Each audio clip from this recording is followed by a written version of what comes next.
અને આવી રીતે જળ ભરત હતા, એમની કથા પણ રસપ્રદ છે કે એમનો પ્રાણ જવાનો સમય હતો એ વખતે એમને ભક્તિમાં ધ્યાન આપ્યું નહીં. સમગ્ર સૃષ્ટિ જળ ચર આ બધું પરબ્રહ્મ પરમાત્માએ બનાવ્યું છે. કોને કેટલું આયુષ્ય, કેટલા જીવાડવા, ક્યારે મૃત્યુ આપવું, એ બધું ભગવાનના હાથમાં હોય છે. પણ એક હરણના બચ્ચામાં જળ જે ભરતજી છે એમની આસક્તિ રહી જાય છે. વાનપ્રસ્થાશ્રમ લઈ અને ભરતજી વનમાં ગયા, પોતાના દીકરાઓને રાજ્ય આપી દીધું અને પોતે વનની અંદર રહી અને ભગવાનની ભક્તિ કરતા હોય છે, આત્મકલ્યાણના માર્ગ ઉપર ચાલતા હોય છે. એક દિવસે નદીએ નાહવા જાય છે અને ત્યાં નદીની અંદર એક હરણનું બચ્ચું તણાતું જતું હોય છે.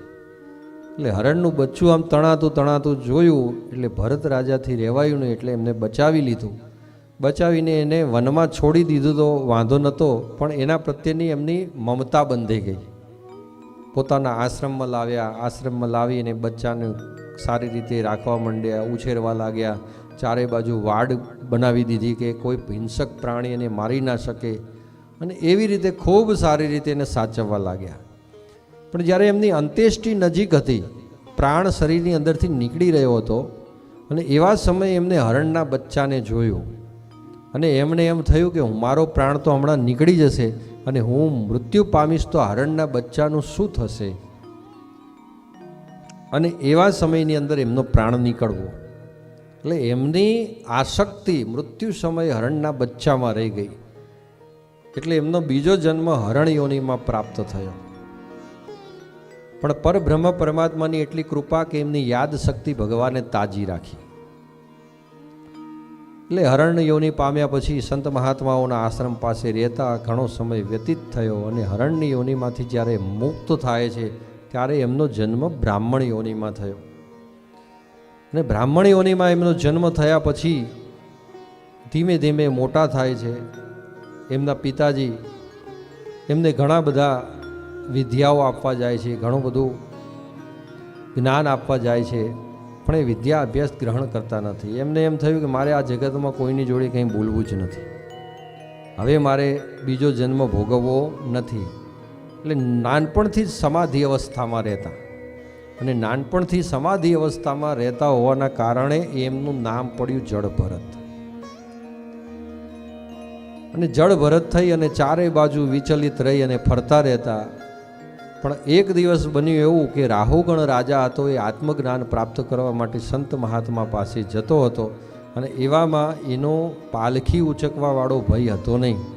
અને જળભરત ત્યાંથી પસાર થતા હતા, એટલે એ રાહુગણના જે સેવકો હતા એમને રાજાની સેવામાં લગાડ્યા.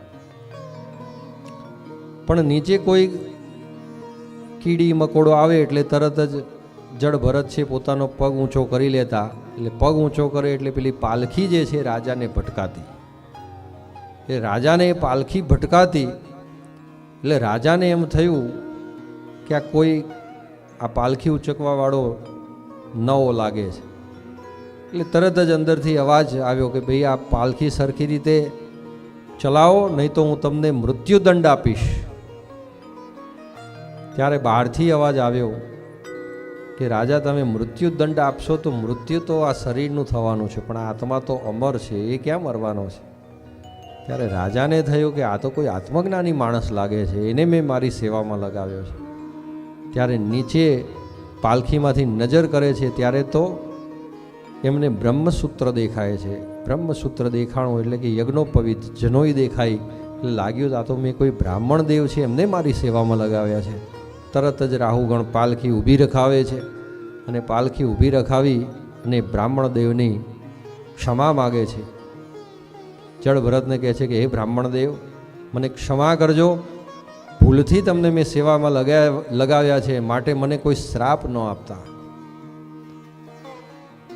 ત્યારે જળભરત કહે છે કે રાજન નિશ્ચિંત થઈ જાઓ, હું કોઈ શ્રાપ આપવાવાળો બ્રાહ્મણ નથી, હું તો ભગવાનની ભક્તિવાળો માણસ છું, એટલે તમે નિશ્ચિંત થઈ જાઓ.